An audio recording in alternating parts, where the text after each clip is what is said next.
กว่าบอกมาคืนในเขาหูจางเสือยา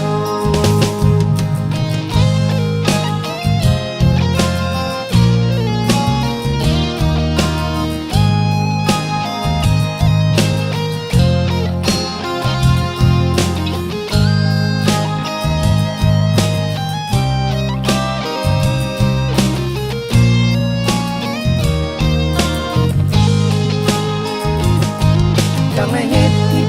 ที่อ่อนนางเปียวมาสุขเนอเจอมีถือขางเจ็บขึ้นคุยก็เร็วโอ้ต้นตาสวยเจอเสือลาพอน้องหูถึงก็ออกมาขึ้นลู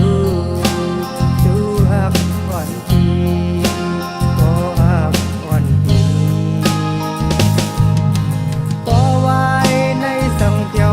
วันลีแลพอยาพองคนเฮ็ดไว้มวนจอว่าที่เลยก็เธอซื้อเตืองปืนทำพันสู่นางเต